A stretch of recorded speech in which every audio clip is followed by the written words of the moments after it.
Bom dia, com muita alegria. Vou falar sobre mitologia grega. Vou falar sobre 12 mitos. Porém, não critique, não condene e não se queixe. Porque falando sobre mitologia grega, vou falar de vários deuses. Mas nós só temos um único Deus.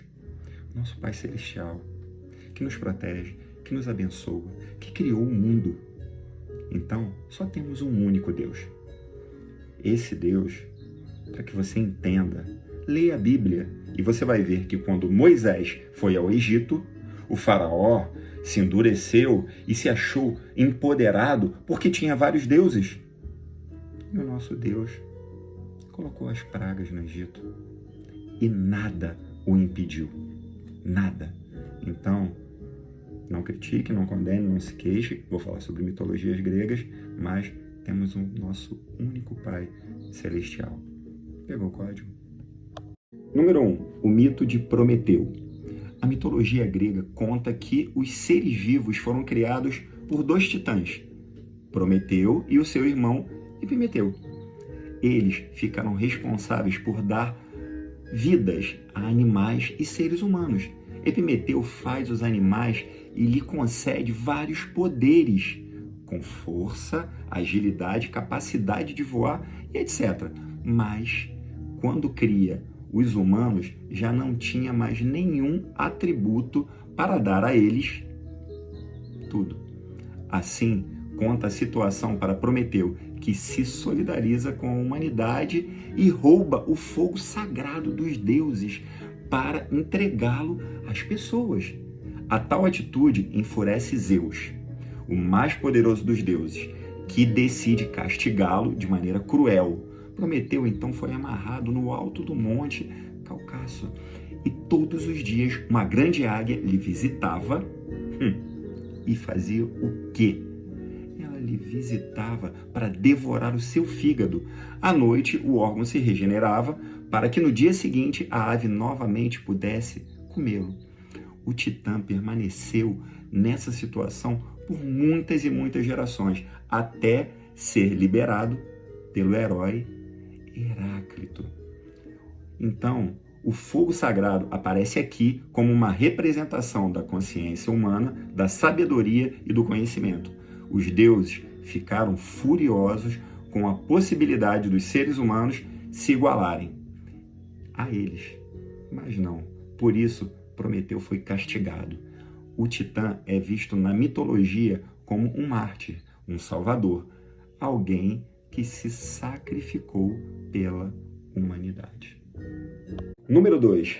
Caixa de Pandora. A Caixa de Pandora é uma história que surge como continuação do mito de Prometeu. Antes de Prometeu ser castigado, ele havia alertado seu irmão Epimeteu a nunca aceitar um presente dos deuses, pois sabia que as divindades estariam buscando vingança. Mas Epimeteu não acatou o conselho do seu irmão e aceitou a bela jovem Pandora, uma mulher que havia sido criada pelos deuses com o intuito de castigar a humanidade por perceber o fogo sagrado.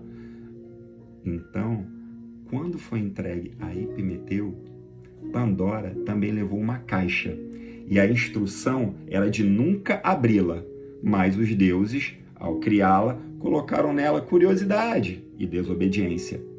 Assim, passado um tempo de convívio entre os humanos, Pandora abriu a caixa, e dentro dela saíram todos os males da humanidade, como tristeza, como sofrimento, como as doenças, como a miséria, como a inveja e como outros sentimentos maléficos. Por fim, a única coisa que restou foi a caixa da esperança.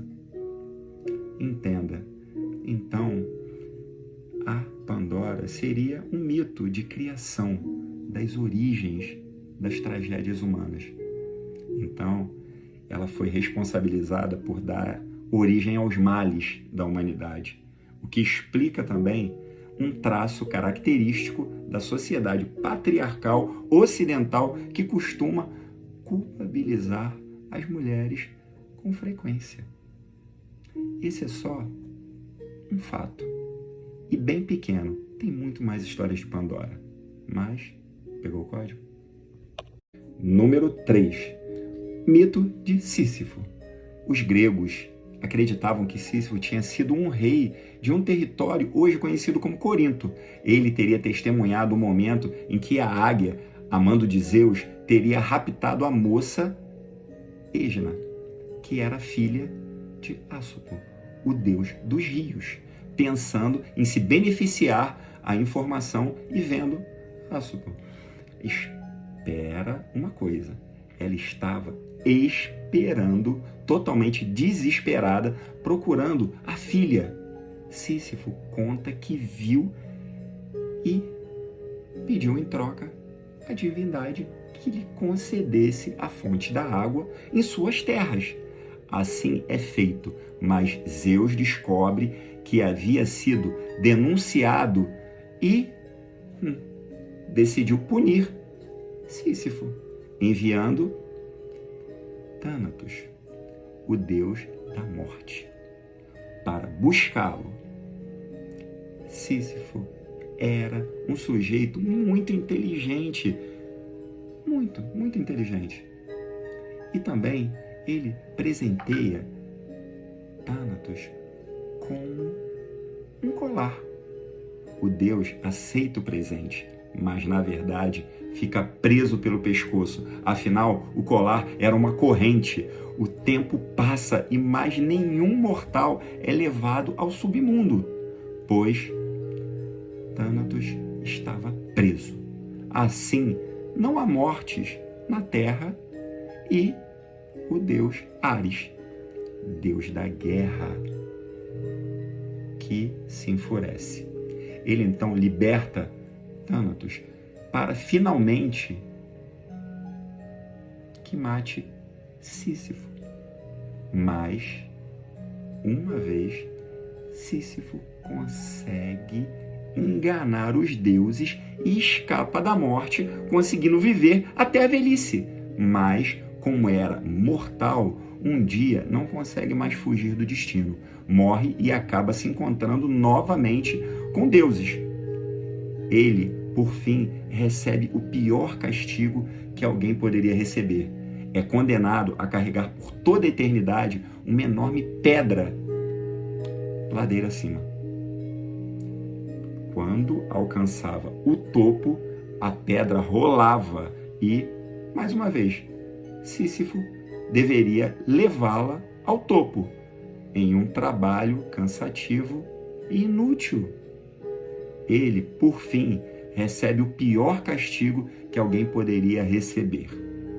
É condenado a carregar por toda a eternidade uma enorme pedra ladeira acima. Quando alcançava o topo, a pedra rolava e, mais uma vez, Sísifo deveria levá-la ao topo em um trabalho cansativo e inútil. Então, pegou o código? Número 4. Rapto de Perséfone. Perséfone é filha de Zeus e de Deméter, a deusa da fertilidade e da colheita. A princípio, se chamava Cora e vivia sempre ao lado da mãe.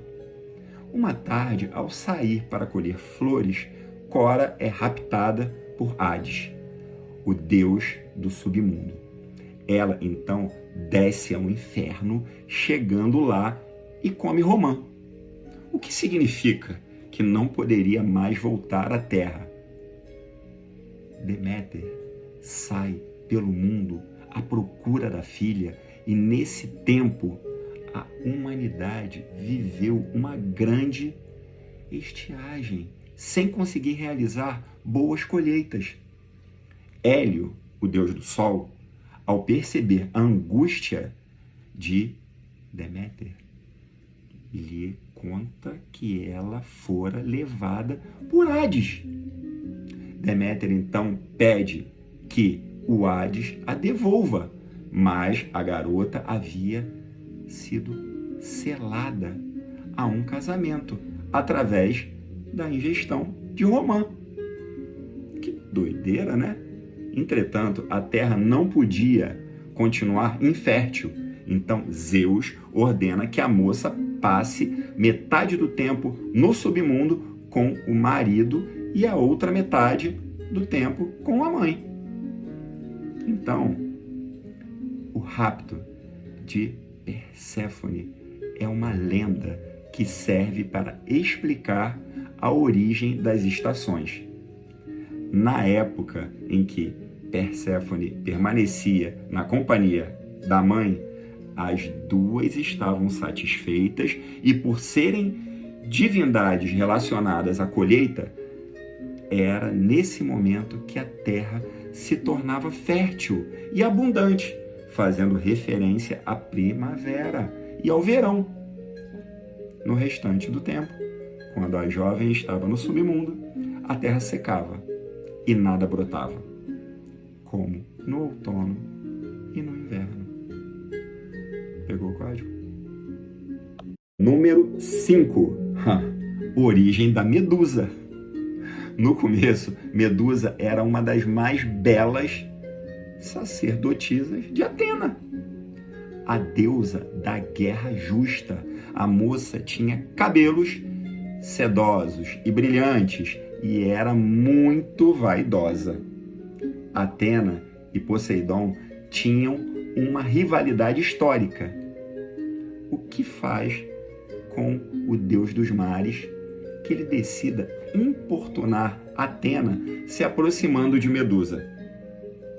Ele sabia que Atena era uma deusa virgem e se impunha às suas seguidoras que também fossem. Então, Poseidon assedia Medusa e os dois têm relações no templo da deusa Atena. Ao saber que haviam profanado seu templo sagrado, Atena se enfurece e lança um feitiço na sacerdotisa, transformando-a em uma criatura horripilante, com cabelos de serpentes.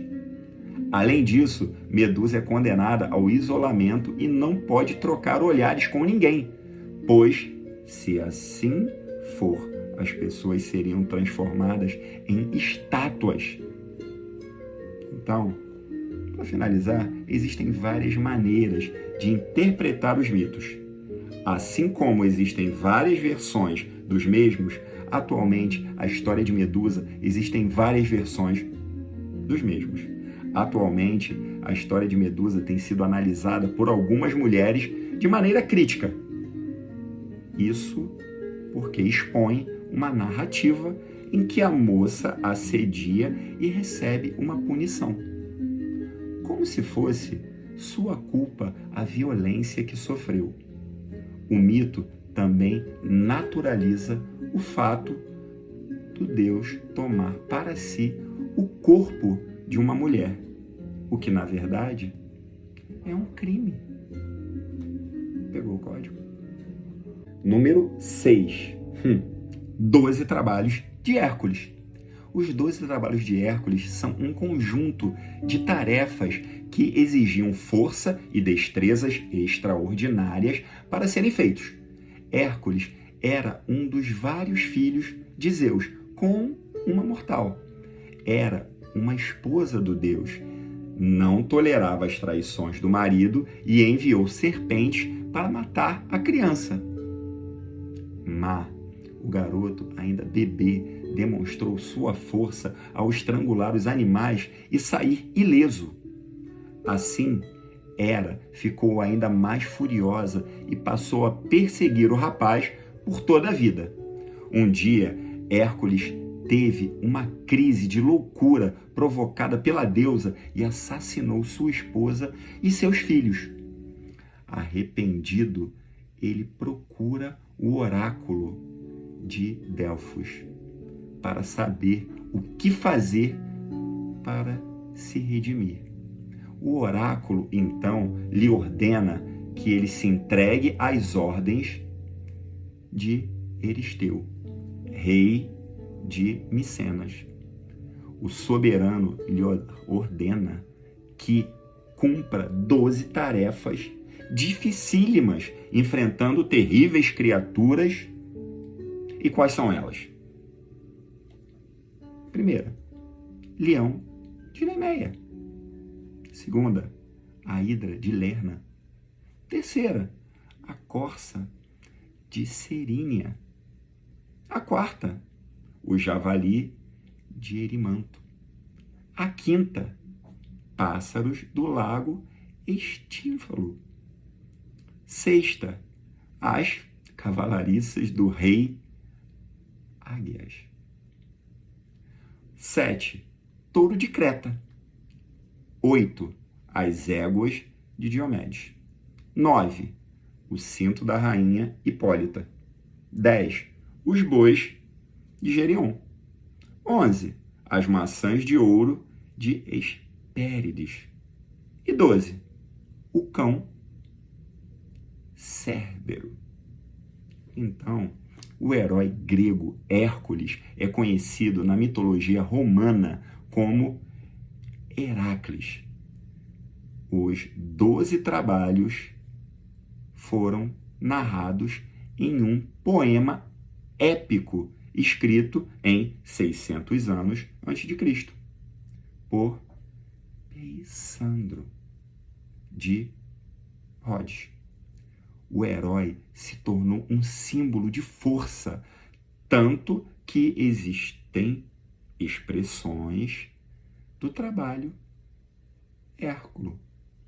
Então, para designar uma tarefa quase impossível de ser realizada, ele a realizou. Pegou o código? 7. Eros e Psique. Eros, também conhecido como Cupido, era o filho de Afrodite, a deusa do amor. Um dia a deusa soube que existia uma mortal Psique, tão bela quanto ela, e que os humanos estavam prestando homenagens a essa moça. Essa jovem, apesar de bela, não conseguia se casar, pois os homens tinham medo de sua beleza. Assim, a família da moça decide consultar o oráculo de Delfos, que ordena que ela seja colocada no alto de uma montanha e abandonada lá para que uma criatura horrível a desposasse. O triste destino da jovem havia sido tramado por Afrodite. Mas seu filho Eros, ao ver Psique, imediatamente se apaixona por ela e a salva. Psique passa então a viver na companhia de Eros com a condição de que nunca veja no seu rosto. Mas a curiosidade toma a jovem em um dia que ela quebra a promessa, olhando para o rosto do amado. Eros fica furioso e a abandona. Psique, em depressão, vai até a própria deusa Afrodite pedir para que possa revoltar, reaver o amor de seu filho. A deusa do amor ordena que a moça vá até o inferno pedir um pouco da beleza de Perséfone. Ao retornar do submundo com a encomenda, Psique pode finalmente reencontrar o seu amado. É esse o mito que aborda os aspectos de uma relação amorosa e todos os desafios que surgem nessa jornada. Eros é o símbolo do amor e Psique representa a alma. Pegou o código? Número 8. O nascimento de Vênus. Vênus é o nome romano de Afrodite, a deusa do amor, para os gregos. A mitologia conta que a deusa nasceu no interior de uma concha. Cronos, o tempo, era o filho de Urano, o céu, e Gaia, a terra. Ele castrou Urano e o membro amputado do pai caiu nas profundezas do oceano. Do contato das espumas do mar com o órgão reprodutivo de Urano, foi gerada Afrodite. Assim, a deusa emergiu das águas no corpo de uma mulher adulta de beleza estonteante.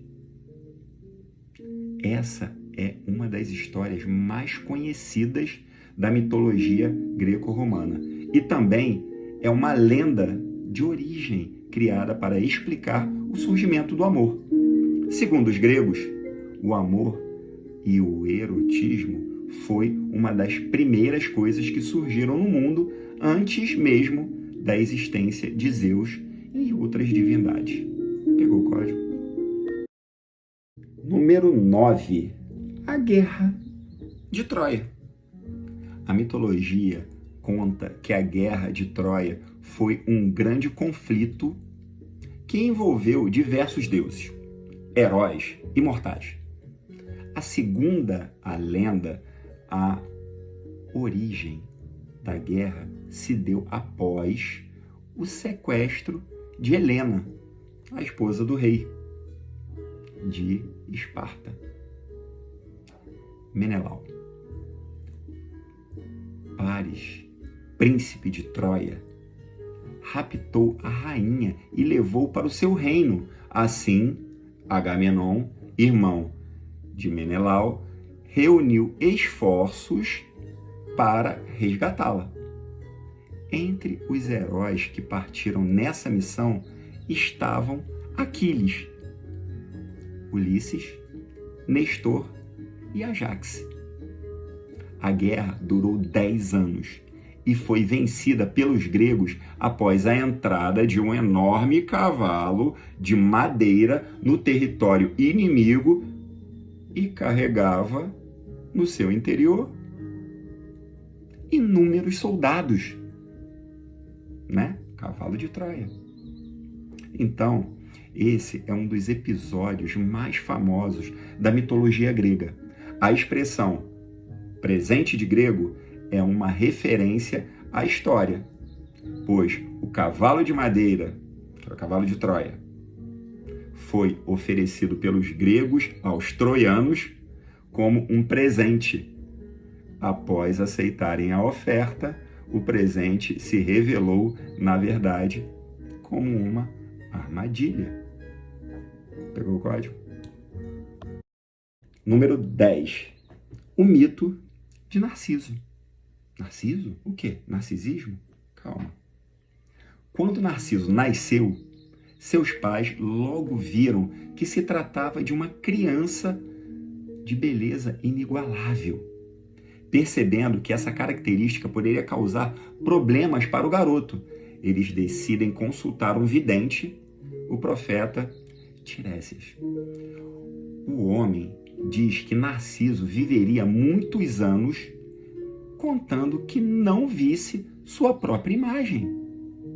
O menino cresce e desperta muitos amores, inclusive o de Eco. Um dia, curioso por ver seu rosto, Narciso se inclinou em um lago e olhou para o reflexo do seu rosto. Apaixonado por si mesmo, o jovem ficou fissurado por sua imagem e morreu de inanição. Então, falando sobre esse mito de verdade, o mito de Narciso nos diz sobre a individualidade e a consciência de si mesmo. O termo narcisismo foi incorporado pela psicanálise em referência ao mito, para refletir a uma pessoa que é tão autoconcentrada que esquece de se relacionar com os outros à sua volta. Pegou o código? Número 11. O mito de Aracne. Aracne era uma jovem tecelã muito talentosa e se vangloriava disso. A deusa Atena também era uma exímia tecelã e bordadeira e ficou com ciúmes da habilidade da mortal. A divindade, então, se foi até a moça e a desafiou para uma competição de bordado. Aracne aceitou o desafio.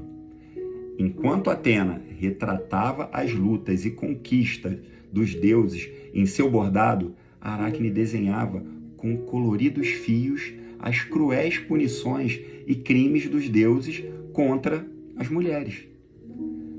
Com os trabalhos finalizados, era evidente a superioridade de Aracne.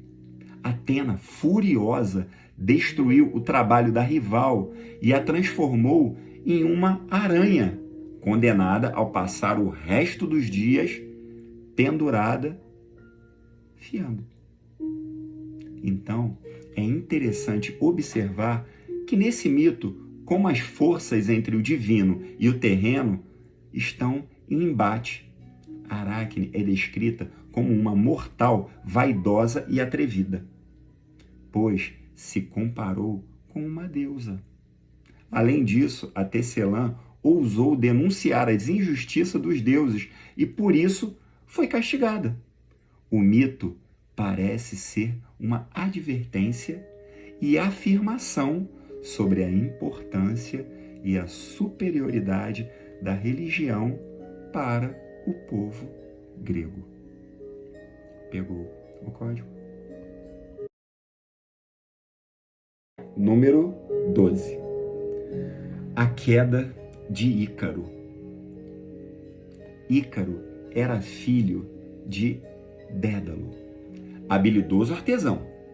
Os dois viviam na ilha de Creta e serviam ao rei Minos. Um dia o rei se aborreceu com Dédalo após o projeto frustrado que encarcerou ele e o seu filho. Assim, Dédalo elabora um projeto de asas para eles, com o objetivo de fugir da prisão. Como assim? Asas? Asas eram feitas com penas e cera, e por isso não poderiam chegar muito perto do sol, pois derreteriam. Então, o pai alertou Ícaro para que não voasse nem muito baixo, próximo ao mar, e nem muito alto, próximo ao sol. Mas o garoto se empolgou com o par de asas que alcançou grande altitude. Suas asas se derreteram e ele caiu no mar. Então, a história surge na mitologia como uma alegoria e uma advertência sobre a importância da ponderação e do bom senso. O garoto foi ambicioso e não escutou os conselhos do pai, querendo subir mais alto do que foi permitido. Assim, falhou e acabou precisando arcar com as consequências de seu ato destemido. Pegou o código?